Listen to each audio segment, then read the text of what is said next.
오늘 말씀은 고린도전서 12장 12절부터 31절까지 말씀입니다.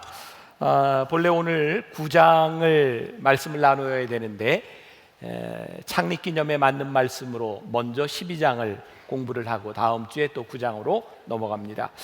고린도전서 12장 12절부터 31절까지 중에 18절부터 26절까지 말씀을 제가 봉독합니다. 그러나 이제 하나님이 그 원하시는 대로 지체를 각각 몸에 두셨으니 만일 다 한 지체뿐이면 몸은 어디냐? 이제 지체는 많으나 몸은 하나라. 눈이 손더러 내가 너를 쓸데없다 하거나 또한 머리가 발더러 내가 너를 쓸데없다 하지 못하리라.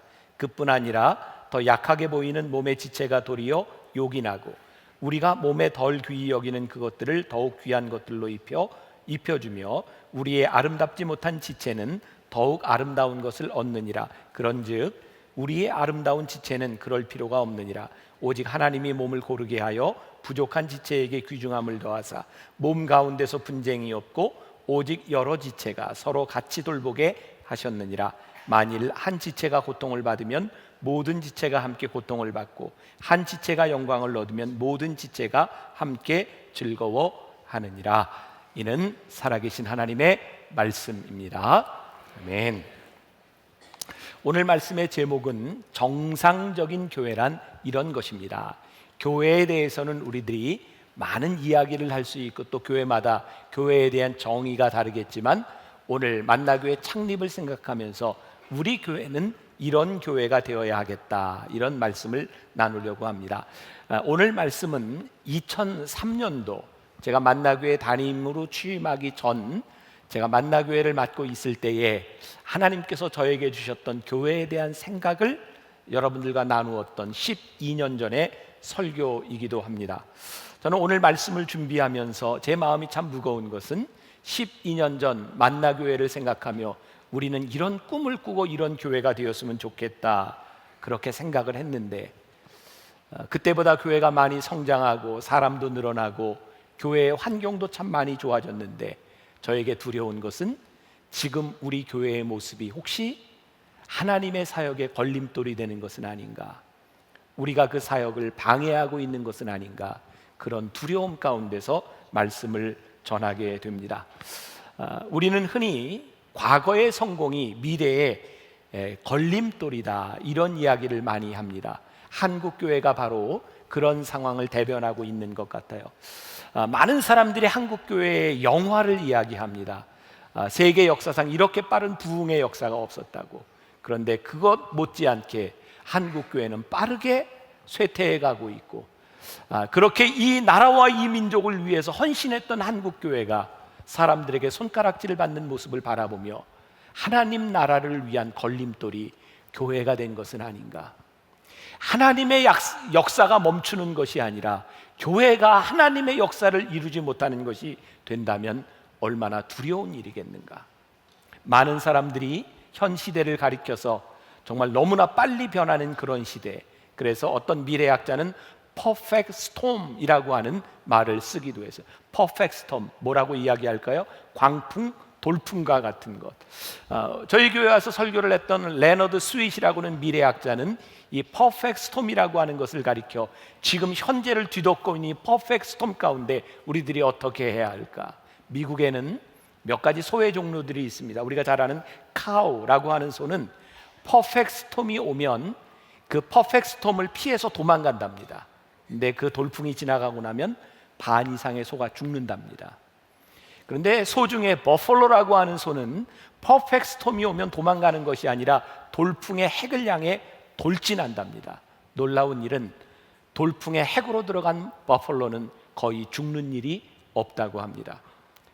저희는 교회의 위기와 사회의 위기와 우리의 삶의 위기를 바라보며 우리의 삶의 돌풍들을 피해가는 것이 아니라 어떻게 그 돌풍의 핵으로 들어가 우리들이 이 교회의 사명을 감당해야 할 것인가를 물어야 할 것 같아요. 사람들이 종종 이렇게 묻습니다. 교회가 어딘가요? 교회가 어떠신가요?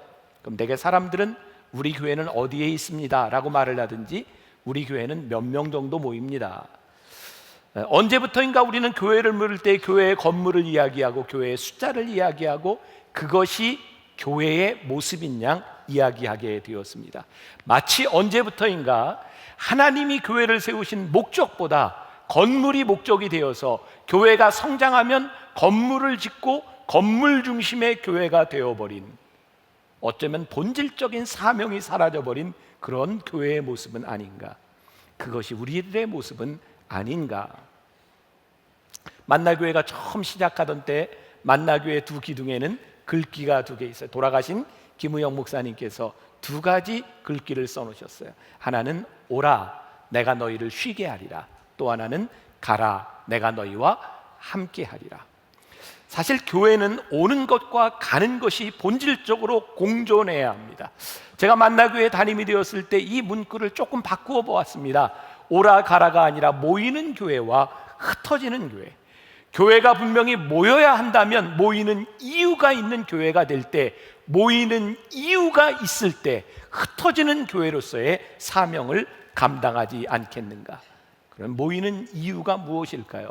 하나님께서 이 교회를 공동체로 부르셨기 때문입니다.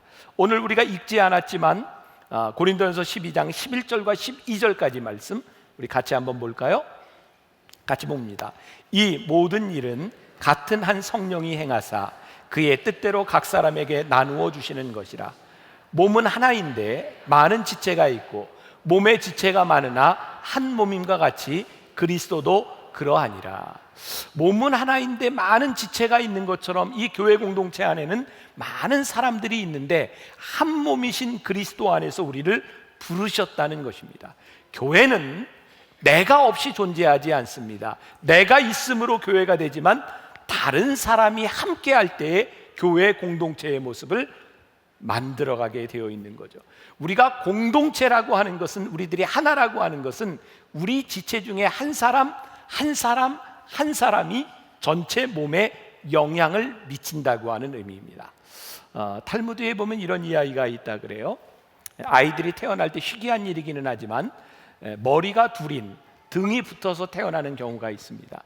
그 아이가 하나인가요, 둘인가요? 그것을 알아보는 방법이요, 한 아이의 얼굴을 때렸을 때 아파서 동시에 울면 한 몸이고 한 아이만 울면 둘이라는 겁니다. 여러분, 공동체, 우리가 그리스도의 한 몸이라고 하는 것은 철저하게 우리 공동체 안에 누군가의 아픔이 나의 아픔으로 느껴져야 할 터인데, 제가 마음이 무겁게 오늘 말씀을 나누는 이유 가운데 하나는 우리 교회가 성장했다고 하는 것을 자랑할 것이 없다는 거예요. 왜? 교회가 아무리 성장한다 해도 우리 이 공동체 안에 모인 사람들의 공동체성이 사라져버리고 우리가 한 몸으로 인식하지 못한다면 아무리 성장한다 해도 그것은 참다운 교회의 모습은 아니기 때문입니다. 누군가 하나라고 하는 것, 한 몸이라고 하는 것은 아주 작은 것으로부터 우리들이 하나인 것을 드러내고 나타날 때가 있는 것 같아요. 제가 이 교회를 12년 전 이 설교를 할 때 저에게 떠올랐던 이야기예요. 아마 여러분들 중에 기억하는 분이 있는지 몰라요. 제가 군목으로 근무하던 시절에 제가 운동을 무척 좋아했고 농구를 하다가 허리를 다쳤어요. 제가 아마 처음으로 그렇게 수술을 했던 때인 것 같아요. 허리 수술이 그렇게 심각한 것은 아니지만 전신 마취를 하고 이렇게 수술을 하게 되었을 때 저에게는 참 이렇게 두려운 순간이었던 것 같아요.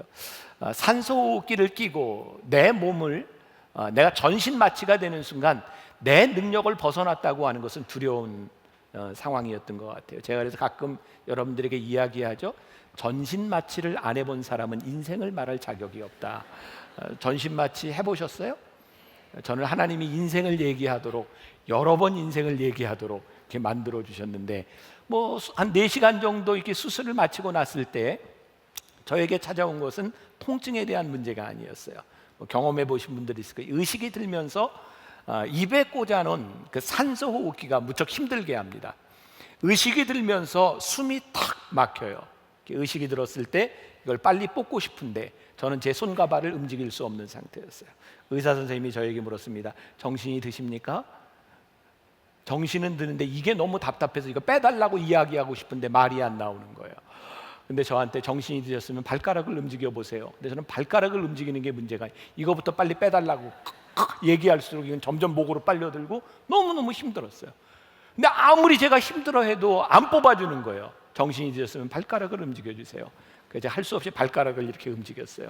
그랬더니 빼주더라고요. 저에게는 참 잊을 수 없는 기억이었어요. 내 몸에 가장 하찮게 생각했던 발가락의 움직임, 그것만으로밖에는 나의 살아있는 것을, 내가 문제가 없다는 것을 표현할 수 없다고 하는 것.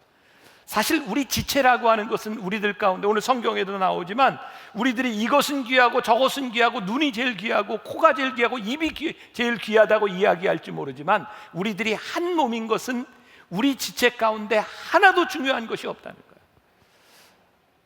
저는 뭐 이제 운동을 참 좋아하는 사람이라 특히 테니스를 참 많이 쳤는데, 하나님께서 왜 나에게 꼭 그런 것까지 주셨는지 몰라요. 그렇게까지 안 하셔도 되는데, 저는 또 병 중에 하나가 발톱이요, 발 속으로 파고들어요. 그거 무지무지하게 아파요. 파고 들어가면 곪고요. 근데 제가 테니스를 쳐야 되는데 이 발톱 하나 때문에 사람이 그렇게 무기력해질 수 있는지 몰랐어요. 움직일 수가 없는 거예요. 그래서 결국은 병원에 들어가서 안 되겠습니다, 뽑아주세요. 그래서 발톱을 뽑아야 되겠다고 생각했어요. 마취를 하고, 하도 사람들이 저한테 겁이 많다 그래서 제가 이번에는 이를 악물고 발톱을 뽑으리라. 그래서 이제 마취를 했는데 마취가 됐냐 그러더라고요. 좀 아프기는 한데 원래 겁 많다는 얘기를 들었기 때문에 괜찮아요, 쿨하게 얘기했는데, 뽑을 때 보니까 마취가 안 됐어요. 다 뽑고 나서 마취가 됐어요. 근데 아무튼 발톱을 뽑고 나서 저에게 그 힘들었던, 그러면서 야, 발톱 하나가 내가 걷고 움직이고 운동하는데 이렇게 중요한 일이구나. 오늘 본문 말씀 23절 24절에 보니까 우리가 몸에 덜 귀히 여기는 그것들을 더욱 귀한 것들로 입혀주며, 우리의 아름답지 못한 지체는 더욱 아름다운 것을 얻느니라. 그런즉 우리의 아름다운 지체는 그럴 필요가 없느니라. 오직 하나님이 몸을 고르게 하여 부족한 지체에게 귀중함을 더하사. 여러분, 우리들의 몸에 제일 하찮은 게 무엇일까요? 손톱도 발톱도. 이렇게 물으면 열심히 고민하다가 머리카락 이런 얘기하는데, 그런 얘기 함부로 하는 거 아닙니다. 얼마나 귀중한 건지 몰라요. 사실 우리들이 하찮게 여기는 것, 생각할지 모르지만 우리 몸에 필요치 않은 것이 아무것도 없어요. 그게 지체예요.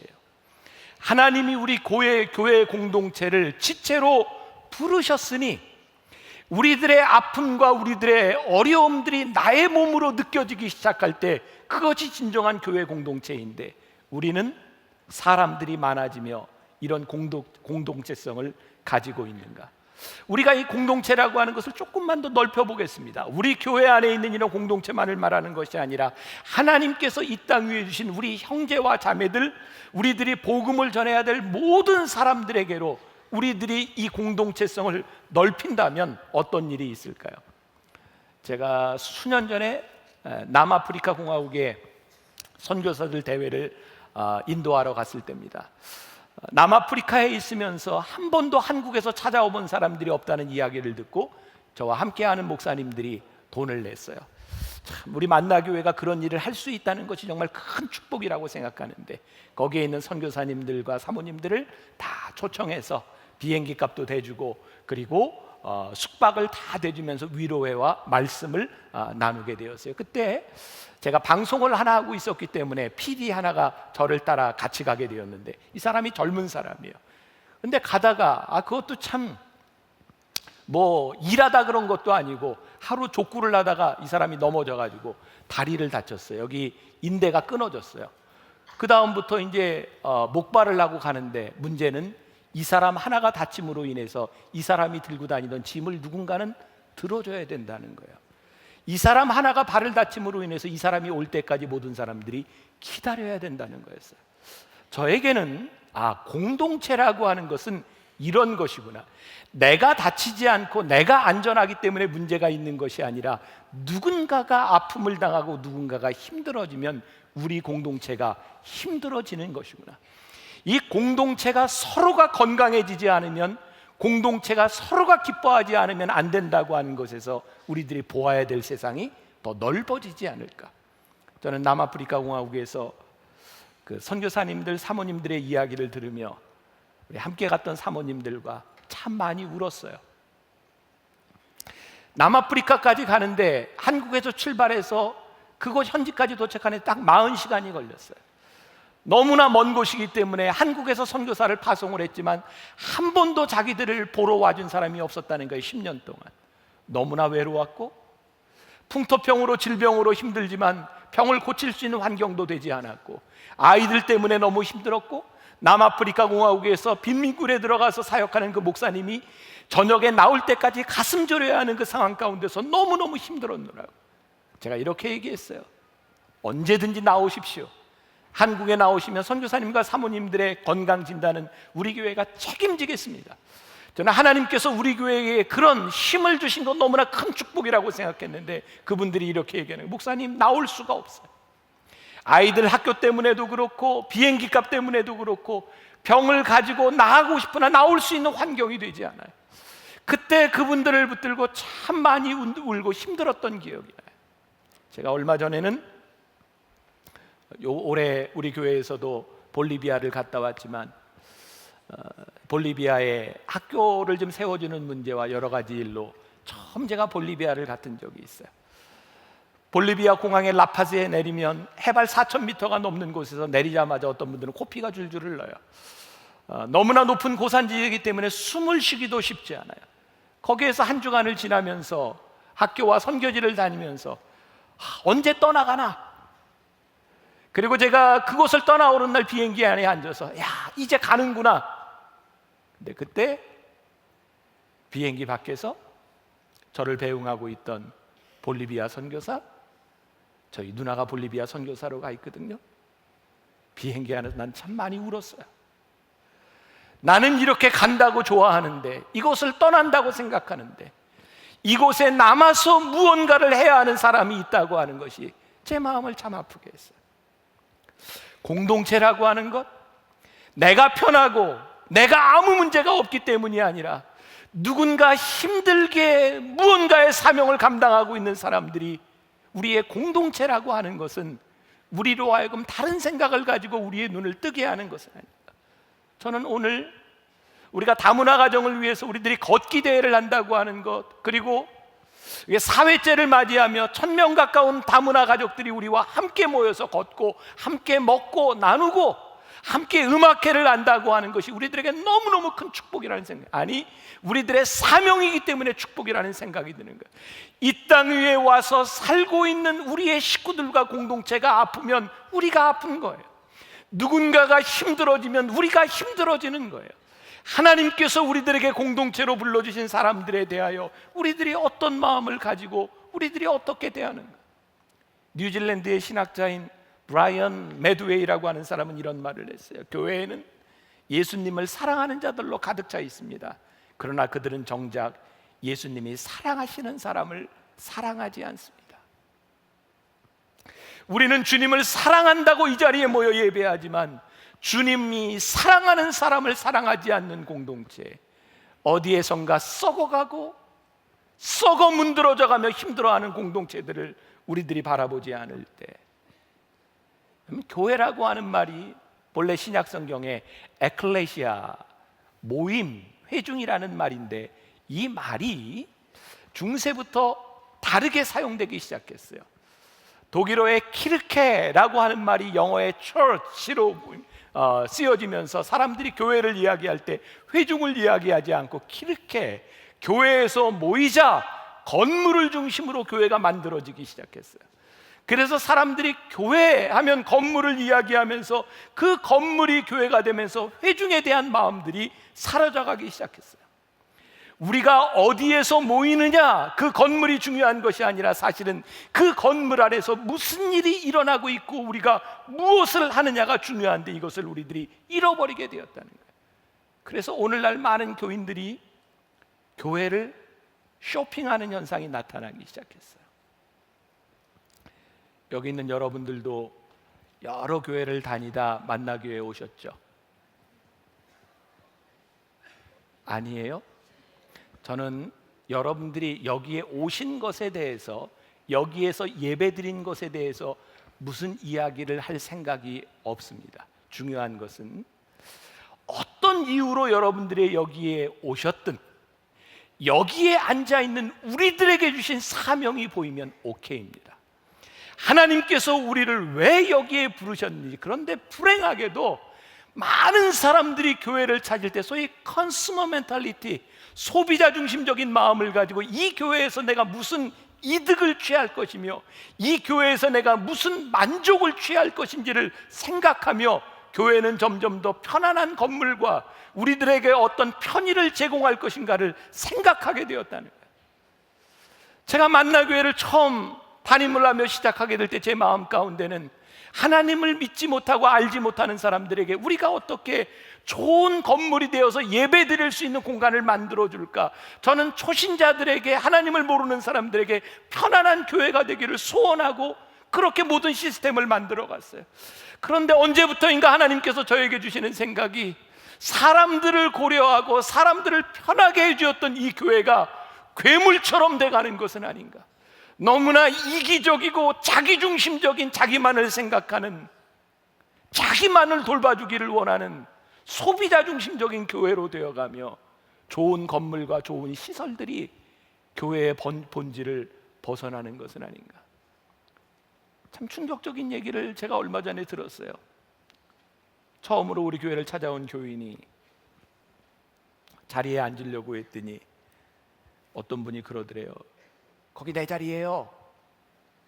그 옆으로 앉았더니 거기도 내 자리예요.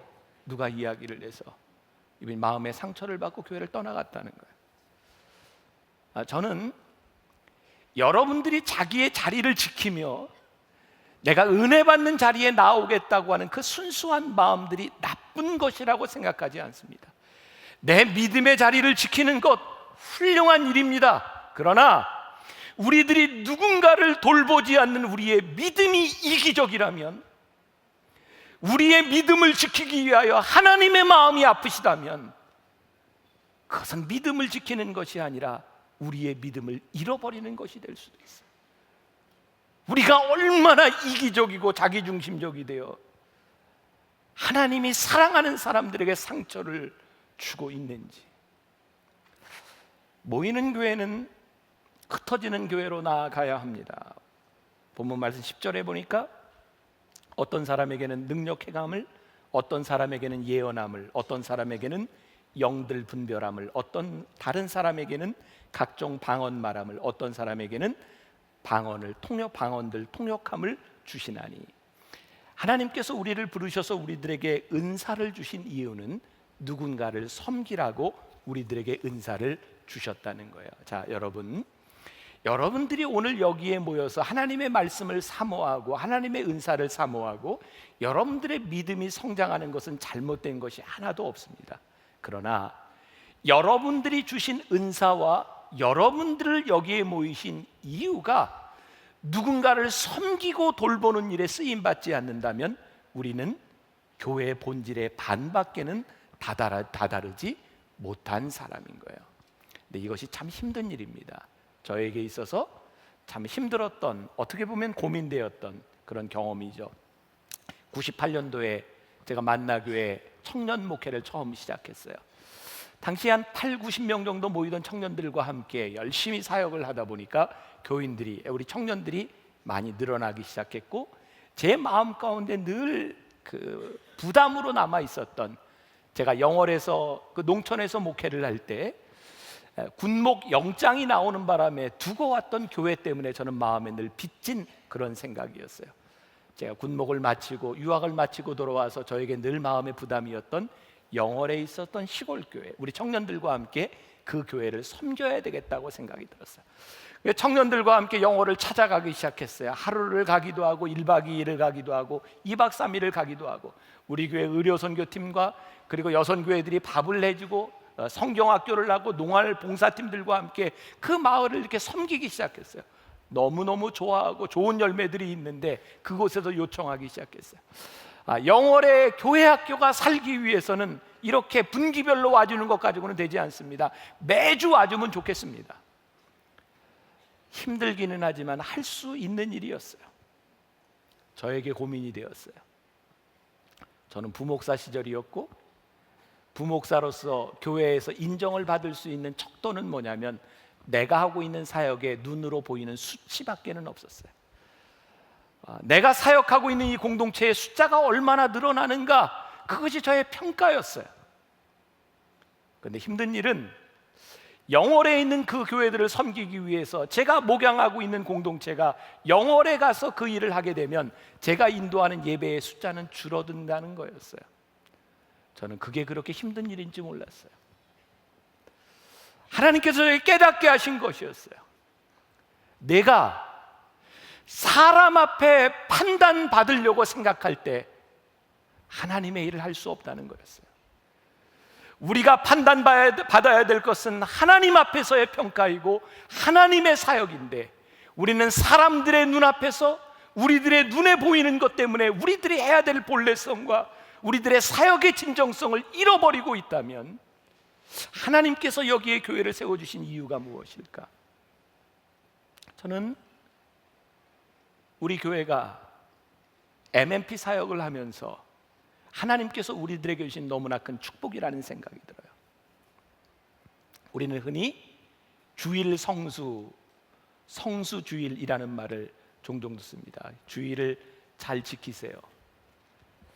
근데 언제부터인가 주일을 잘 지키라는 말이 교회 중심적인 이기적인 말이 되어버리지는 않았는가? 주일 성수가 꼭 내가 설교하고 내가 목회하는 교회에서 교인들이 와야 예배를 드려야 주일 성수일까요? 오늘 이 말을 하면서 제가 참 부담스럽습니다. 다음 주부터 여러분들이 안 올까 봐. 아무리 생각해도 하나님과 그것은 관계 있는 일이 아닌 것 같아요.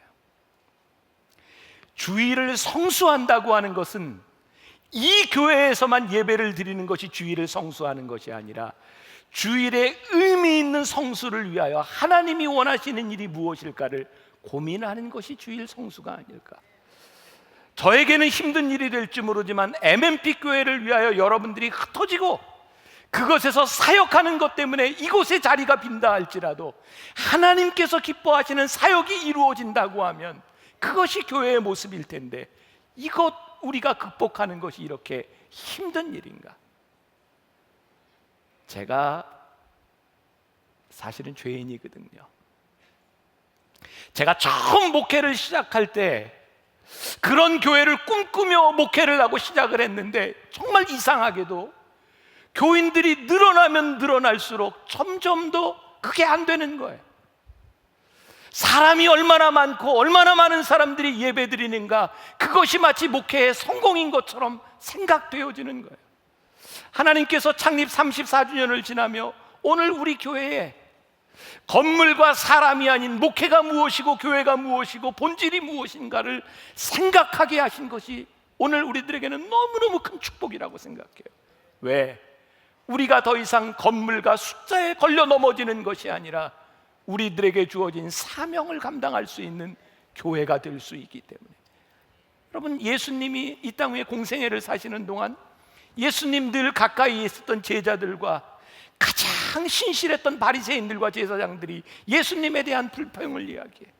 예수님, 우리와 함께할 시간도 부족한데, 아니 이 성전에서 말씀을 전하셔도 될 텐데 왜 예수님은 예루살렘 성전 밖으로 나가서 죄인들과 세리들과 병자들에게 다가가시는 것입니까? 그때 예수님께서 분명하게 사명을 선언하셨어요. 누가복음 4장 18절과 19절에서 주의 성령이 내게 임하셨으니 이는 가난한 자에게 복음을 전하게 하시려고 내게 기름을 부으시고 나를 보내사 포로된 자에게 자유를, 눈먼 자에게 다시 보게 함을 전파하며 눌린 자를 자유롭게 하고 주의 은혜의 해를 전파하게 하려 하심이라. 주님께서 우리들에게 원하시는 교회의 일이 무엇일까? 그리고 우리가 사명에 충실한 교회가 된다고 하는 것은 우리들에게 무슨 의미일까? 저는 말씀 마무리에 이런 제 머릿속에 상상일 수도 있는데 이런 생각을 해보았어요. 여러분, 여호수아서에 보면 여호수아가 이스라엘 백성들과 함께 출애굽해서 마지막 가나안 땅에 들어가는 장면이 나와요. 가나안 땅에 들어가기 위해서 요단강을 건너죠. 요단강을 건널 때 어떻게 건넜죠? 하나님께서 어떻게 명령을 하시냐면 12지파의 대표들이 법궤를 메고 요단강에 발을 건너는 순간 요단강이 쫙 갈라집니다. 그리고 모든 백성들은 저 1km 뒤에서 요단강이 갈라지는 것을 보고 법궤를 보면서 따라서 건넙니다. 요단강이 갈라지고 난 후에 또 여호수아는 뭐라고 명령하냐면 그 돌을 가져다가 기념비를 쌓으라 라고 이야기하면서 기념비를 세우고 너희의 후손들이 이것이 무엇이냐고 묻거든 하나님께서 이렇게 요단강을 건너게 하셨느니라 라고 가르쳐 주라고 신앙의 기억을 심어줍니다. 제가 여러분들에게 묻고 싶습니다. 법궤를 들고 요단강에 발을 내딛는 순간 요단강이 쫙 갈라지는 것을 보았던 사람과 1km 뒤에서 그것을 바라보며 따라가던 사람과 오랜 후에 그 이야기를 들었던 사람들의 감동이 같겠습니까? 다르겠습니까? 다르겠죠. 요단강이 갈라지는 것을 발밑에서 보았던 사람은 아마 몸에 전율이 일었을 겁니다. 쫙 갈라질 때 이런 놀라운 일이. 저 뒤에서 보고 있던 사람들에게는 와 멋지다. 그리고 수년 후에 그의 후손들이 들었을 때는 그런 일이 있었구나. 우리 교회가 흩어지는 교회가 되기 시작할 때 어떤 일이 일어날까요? 이곳에 모여서 누군가를 통해서 일어났던 믿음의 이야기를 듣는 것이 아니라 오늘 우리들의 삶에 생생하게 일어나는 교회의 역사들이 일어나는 것을 보기 시작할 때 우리의 가슴이 뛰고 우리의 삶에 전율이 일어나지 않겠습니까? 교회는 누군가의 이야기를 듣기 위해 모인 사람들이 아니라 하나님께서 우리들에게 주신 사역을 감당하기 위해 흩어지는 교회가 되기 시작할 때 우리들의 살아있는 신앙을 경험하고 여러분들 속에서 믿음의 고백이 일어나지 않겠습니까? 수고스러울 것입니다. 힘들 것입니다. 우리를 희생하는 일들이 일어나야 될 것입니다. 우리가 내려놔야 될 것도 많을 것입니다. 그러나 우리가 우리를 부르신 그 길을 향해 끝까지 함께 달려가며 오늘도 우리들이 작은 수고일지 모르지만 이 땅을 걸으며 다문화 가족들과 함께하며 우리들을 전율케 하는 그런 믿음의 역사들을 경험하는 여러분들이 되시기를 주님의 이름으로 간절히 축원합니다. 우리 옳은 길 따르라. 우리 함께 찬양하며 봉헌하도록 하겠습니다.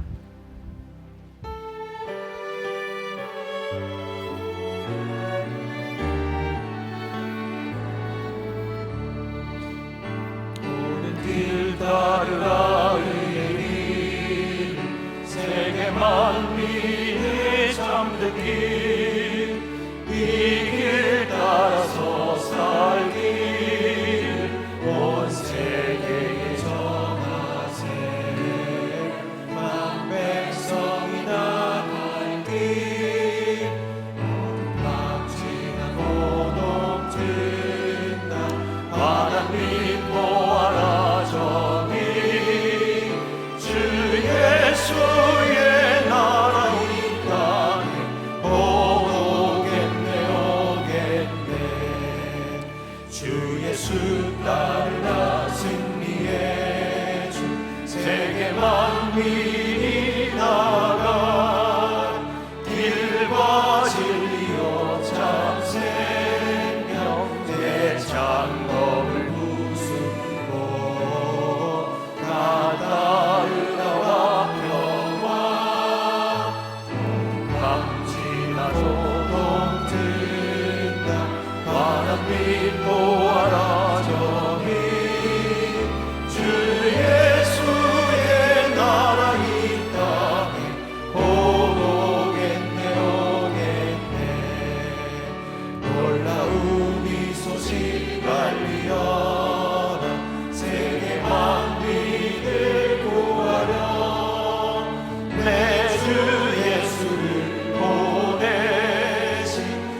하나님 만나교회를 이 땅에 세워주신 지 34년이 지났습니다.